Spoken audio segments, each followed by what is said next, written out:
আসসালামু আলাইকুম, সবাইকে স্বাগত জানাচ্ছি হিসাব বিজ্ঞানের টাইপ ভিত্তিক বহু নির্বাচনী ক্লাসে। আমরা আজকের ক্লাসে আলোচনা করব আমাদের হিসাব বিজ্ঞান বইয়ের দ্বিতীয় অধ্যায়, লেনদেনের যে অধ্যায়টি রয়েছে সেই অধ্যায়ের টাইপ 4 এর বেশ কিছু এমসিকিউ আমরা আলোচনা করব।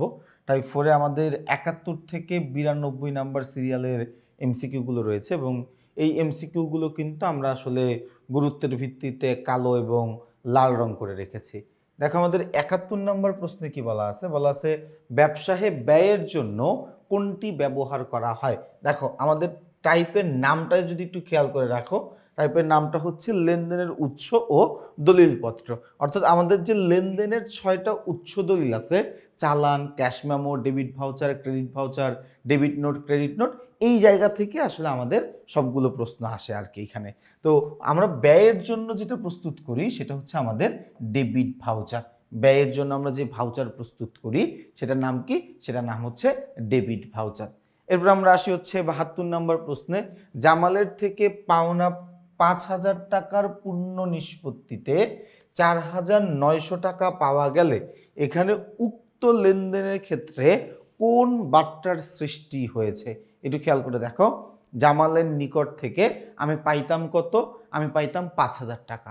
5,000 টাকার পাওনার পূর্ণ নিষ্পত্তিতে, পূর্ণ নিষ্পত্তি মানে এই লেনদেনের ঝামেলা, এই লেনদেনের গ্যাঞ্জাম এখানেই শেষ।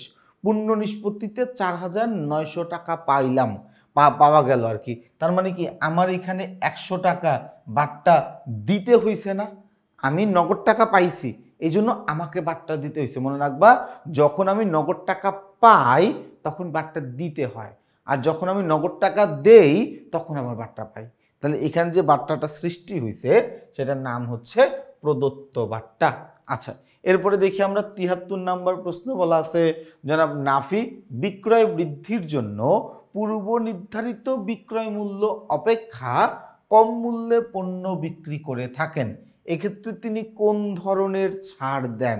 এক্ষেত্রে তিনি যে ছাড়টা দেন সেটার নাম হচ্ছে কারবারি বাট্টা। আমাদের এখানে মনে রাখা লাগবে বাট্টা বা ডিসকাউন্ট এটা হচ্ছে দুই প্রকার, একটা হচ্ছে কারবারি বাট্টা আর একটা হচ্ছে নগদ বাট্টা। আমি আমার পণ্য ক্রয় বিক্রয়ের সময় ইনস্ট্যান্ট ওই মুহূর্তে তাৎক্ষণিকভাবে আমি যেই টাকাটা ছাড় দিচ্ছি সেটা কারবারি বাট্টা। ফর এক্সাম্পল, আমি একটা শার্ট কিনতে গেলাম, আমি দোকানদারে জিজ্ঞাসা করলাম ভাই শার্ট কত? দোকানদার বললো 500। আমি বললাম ভাই 300 টাকা দিব, দিবেন? উনি বললো আচ্ছা ঠিক আছে নেন। তাহলে কি এই যে দোকানদার আমাকে তাৎক্ষণিকভাবে 200 টাকা ছাড় দিল, এটাকে আমরা বলি কারবারি বাট্টা, এবং এই কারবারি বাট্টা কখনোই হিসাবভুক্ত করা হয় না। আচ্ছা, এরপর আমরা 74 নম্বর প্রশ্নটা দেখব, ক্রেডিট নোট ব্যবহার করা হয়। ভাইয়া খেয়াল করে দেখো, ক্রেডিট নোট আমরা কখন ব্যবহার করি? ধারে বিক্রয়কৃত পণ্য ফেরত আসলে। অর্থাৎ আমি যখন ধারে বিক্রয়কৃত পণ্য, মনে করো আমি তোমার কাছে পণ্যটা বিক্রি করলাম, তুমি পণ্যটা নিয়ে গেলে, ধারে বিক্রি করছি, কিন্তু নিয়ে যাওয়ার পরে তোমার কোনো কারণে পণ্যটা পছন্দ হইল না, তখন তুমি কি করবা? পণ্যটা আমার কাছে ফেরত পাঠাবা। এখন তুমি যে আমার কাছে পণ্য ফেরত পাঠাচ্ছ, কেন পাঠাচ্ছ, কতগুলো পণ্য ফেরত পাঠাচ্ছ, এটার একটা পূর্ণ তালিকা সহ আমার কাছে তুমি পণ্যটা ফেরত পাঠিয়ে দিলা। এই যে যেই দলিল সহ ফেরত পাঠাইলা সেটার নাম হচ্ছে ডেবিট নোট। এখন আমি বিক্রেতা, আমি পণ্যটা বুঝে পাইছি, মানে তুমি যে পণ্যটা ফেরত পাঠাইছো ওটা আমি বুঝে পাইছি। এই যে বুঝে পাইলাম, এইটার জন্য আমি আবার তোমার আরেকটা চিঠি পাঠাইলাম যে হ্যাঁ ভাই, তুমি আমারে এত পিস পণ্য এত টাকা করে, এত টাকা মোট আমার পণ্য পাঠাইছিলে, আমি এটা বুঝা পাইছি এবং তোমার হিসাবে আমি ডেবিট করে দিছি। বুঝা গেছে আমার কথা? তাহলে ডেবিট নোট প্রস্তুত করা হয় ক্রেডিট নোট প্রস্তুত করা হয় কখন? ধারে পণ্য বিক্রি করা পণ্যগুটা ফেরত আসলে। আচ্ছা, এরপর দেখো ক্রেডিট নোট তৈরি করে কে? খুবই গুরুত্বপূর্ণ প্রশ্ন, তুমি বোর্ডের নামগুলো দেখলেই বুঝতে পারতেছো। ক্রেডিট নোট কে তৈরি করে? ক্রেডিট নোট কে তৈরি করে? ক্রেডিট নোট তৈরি করে হচ্ছে বিক্রেতা। আর ডেবিট নোট তৈরি করে কে? ডেবিট নোট তৈরি করে হচ্ছে ক্রেতা, তাই না? কারণ কি, ক্রেতা তার ক্রয়কৃত পণ্যটা ফেরত দেয়, বিক্রেতা তার বিক্রয়কৃত পণ্যটা ফেরত পাওয়ার পরে তারপরে আবার ক্রেতার কাছে একটা চিঠি পাঠায়, তাই না? আচ্ছা, এরপর দেখো 77 নম্বর প্রশ্নে বলেছে বিক্রেতা প্রস্তুত করেন কোনটি? এই দলিলগুলোর মধ্যে বিক্রেতা কোনটা কোনটা প্রস্তুত করে ভাইয়া? দেখো, বিক্রেতা এখানে প্রস্তুত করে হচ্ছে চালান, বিক্রেতা প্রস্তুত করে হচ্ছে ক্যাশ মেমো, আর ডেবিট নোট তৈরি করে হচ্ছে ক্রেতা, তাই না? আচ্ছা, তাহলে উত্তরটা হচ্ছে 2 ও 3, 2 ও 3 আছে হচ্ছে গ নাম্বারে। তাহলে আমাদের 77-এর উত্তর হচ্ছে গ। এরপর চলে যাব ৭৮ নম্বর প্রশ্ন, আন্তঃচালানের ভিত্তিতে কোন প্রাথমিক বইতে লেনদেন লেখা হয়? ৭৮ নম্বর প্রশ্ন। দেখো কি বলা আছে, আন্তঃচালানের ভিত্তিতে। ভাইয়া আন্তঃচালানের ভিত্তিতে কোন বইতে লেনদেন লেখা হয়? একটু খেয়াল করে দেখো, আমাদের ৭৮ নম্বর প্রশ্নে কি বলা আছে, আন্তঃচালানের ভিত্তিতে হিসাবে কোন প্রাথমিক বইতে আমরা লেনদেনটা লিপিবদ্ধ করি? উত্তর হচ্ছে কি, ক্রয় জাবেদায়, তাই না? আচ্ছা, এরপরে চলে আসবো ৭৯ নম্বর প্রশ্নে, খুবই গুরুত্বপূর্ণ প্রশ্ন, রেডমার্ক করা 3 স্টার। দেখো, ক্রেডিট ভাউচারের সাথে কোনটি সংযুক্ত করা হয়? ক্রেডিট ভাউচার হচ্ছে আমাদের আয় সম্পর্কিত যে ভাউচারটা আমরা প্রস্তুত করি, তাই না? সেটা হচ্ছে কি, ক্যাশ মেমো অন্তর্ভুক্ত করা থাকে। কে ক্যাশ মেমো প্রস্তুত করে? ভাই ক্যাশ মেমো প্রস্তুত করবে কে? যিনি পণ্য বিক্রি করছেন তিনিই ক্যাশ মেমো প্রস্তুত করবেন। তাহলে ক্যাশ মেমো প্রস্তুত করেন কে? বিক্রেতা।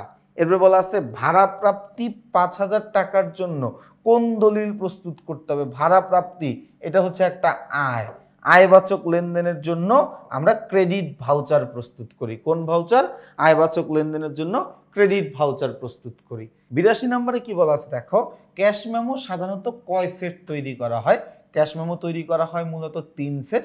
একটা বিক্রেতার কাছে থাকে, একটা ক্রেতার কাছে দিয়ে দেওয়া হয়, আর একটা হচ্ছে আমাদের হিসাব বিভাগে একটা সংরক্ষিত থাকে, মানে একটা অফিস কপি থাকে আর কি, সংরক্ষিত অবস্থায়। আচ্ছা, এরপরে কি বলা আছে দেখো, ৮৩ নম্বর প্রশ্ন, কিসের উপর ভিত্তি করে ক্রয় জাবেদা প্রস্তুত করা হয়? আমরা কিসের উপরে ভিত্তি করে ক্রয় জাবেদাটা আসলে মূলত তৈরি করি?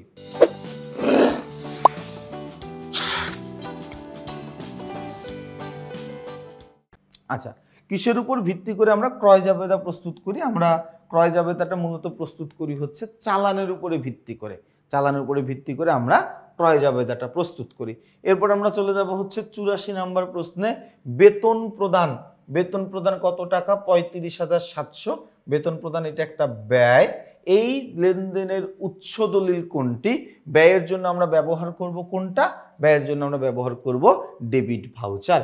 আচ্ছা, এরপরে চলে যাব ৮৫ নম্বর প্রশ্নে, বহি ফেরত মানে আমি বাইরে ফেরত পাঠাইছি। আমি বাইরে ফেরত পাঠাবো কোনটা? যেই পণ্যটা আমি ক্রয় করে নিয়ে আসছিলাম। বহি ফেরতের দ্বারা নিচের কোনটি তৈরি করা হয়? বহি ফেরতের জন্য আমরা কোনটি তৈরি করি? মানে আমি পণ্য ক্রয় করে নিয়ে আসছি, আমি ক্রয়কৃত পণ্যটা ফেরত দিয়ে দিব। তাহলে আমি কোন নোট তৈরি করব? আমি ডেবিট নোট তৈরি করব। এই জন্য আমরা কিছুক্ষণ আগে একটা প্রশ্ন পড়েছিলাম যে ডেবিট নোট তৈরি করেন কে? ডেবিট নোট তৈরি করেন ক্রেতা, তাই না? আচ্ছা, এরপরে কি বলা আছে দেখো, চালান কে প্রস্তুত করেন? চালান ডেফিনেটলি বিক্রেতা তৈরি করেন। তো ৮৬ উত্তর হচ্ছে ঘ। ৮৭ নম্বর প্রশ্নে যাব, নগদে পণ্য বিক্রয়ের ক্ষেত্রে কোনটি ব্যবহার করা হয়? নগদে পণ্য বিক্রয়ের ক্ষেত্রে আমরা তৈরি করি হচ্ছে ক্যাশ মেমো। কি তৈরি করি? আমরা তৈরি করি হচ্ছে ক্যাশ মেমো। নিচের কোনটির জন্য সুমি টেইলার্সের মালিকানা সত্ত্ব বৃদ্ধি পাবে?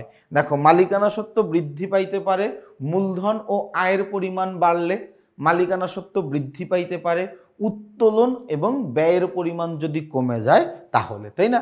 ব্যাংক থেকে ঋণ গ্রহণ এটার ফলে হবে না, পুরাতন সেলাই মেশিন বিক্রয় এটার ফলেও হচ্ছে না, শার্ট তৈরির অর্ডার প্রাপ্তি এটা থেকেও হবে না, পোশাক তৈরির মজুরি প্রাপ্তি। দেখ, একজন টেইলার্সের ব্যবসায়ের জন্য পোশাক তৈরি করে যে মজুরি বা হাদিয়া পাওয়া যায় এটা কিন্তু তার জন্য অনেক বড় একটা আয়, তাই না? তাহলে আয় বাড়লে মালিকানা সত্ত্ব বাড়বে। উত্তর কি? উত্তর হচ্ছে ঘ। এরপর আমরা চলে যাব এইখানে আমাদের প্রশ্ন নাম্বার 89, বলা আছে ক্রেডিট নোট কখন ব্যবহৃত হয়? ভাইয়া একটু খেয়াল করো, ক্রেডিট নোট কখন ব্যবহৃত হয়? এই টাইপের একটা প্রশ্ন আমরা কিছুক্ষণ আগেই সমাধান করেছি। বাকিতে বিক্রিত পণ্য যদি আমার কাছে ফেরত চলে আসে তখন বিক্রেতা কি করেন? বিক্রেতা একটা ক্রেডিট নোট তৈরি করেন, তাই না? আচ্ছা, এরপরে আমরা চলে যাব হচ্ছে আমাদের প্রশ্ন নাম্বার 90 কি বলা আছে দেখো, বলা আছে হচ্ছে বিক্রেতা তৈরি করেন। বিক্রেতা কোন কোন বিবরণগুলো তৈরি করেন? কোন কোন দলিলগুলো? বিক্রেতা তৈরি করেন চালান, বিক্রেতা তৈরি করেন ক্যাশ মেমো, ডেবিট নোট এটা তৈরি করেন ক্রেতা ক্রয়কৃত পণ্য ফেরত দেওয়ার সময়। তাহলে 2 আর 3 কই আছে ভাইয়া? গ নাম্বারে। তাহলে আমাদের উত্তর হচ্ছে গ। এর পরের প্রশ্নটার জন্য আমাদের একটা উদ্দীপক পড়তে হবে, ছোট্ট একটু ক্যালকুলেশনও হয়তো বা আছে। বলা আছে জনাব জাহান নগদ 10,000 টাকা নিয়ে ব্যবসা আরম্ভ করেন। মাস শেষে দেখা যায় ব্যবসায়ী থেকে নগদ 1500 টাকা এবং 500 টাকার পণ্য উত্তোলন করেছেন। বলা আছে মাসের শেষে স্বত্বাধিকারের পরিমাণ কত?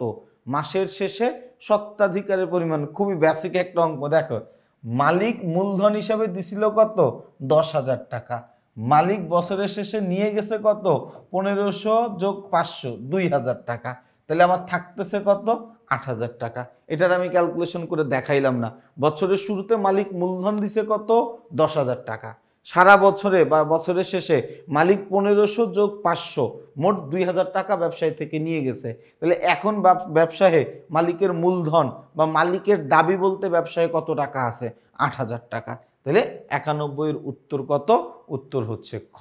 আচ্ছা, এরপরে কি বলা আছে? একদম এই টাইপের লাস্ট প্রশ্ন বলা আছে মূলধন আনয়নের ফলে, মূলধন আনয়নের ফলে আমার মালিকানা সত্ত্ব বৃদ্ধি পায়, দায় জীবনেও হ্রাস পায় না, এরপর আমাদের সম্পদ বৃদ্ধি পায়। তাহলে উত্তর হচ্ছে 1 এবং 3। 1 ও 3 কই আছে? খ নাম্বারে। তাহলে আমাদের প্রশ্নের উত্তর হচ্ছে খ। তাহলে ভাইয়া খেয়াল করে দেখো, এটাই কিন্তু ছিল কি আমাদের টাইপ 4 এর অঙ্ক। ইনশাল্লাহ আমরা আগামী পর্বে টাইপ 5 এই অধ্যায়ে যে গাণিতিক সমস্যাগুলো রয়েছে আমরা সেই গাণিতিক সমস্যাগুলো নিয়ে আলোচনা করব। তো তোমাদের সবাইকে টাইপ 5 এর পর্ব বা ক্লাস দেখার আমন্ত্রণ জানিয়ে আমি আমার আজকের এই ক্লাসটা এখানেই শেষ করছি। সবাই ভালো থাকবা, সুস্থ থাকবা। আসসালামু আলাইকুম।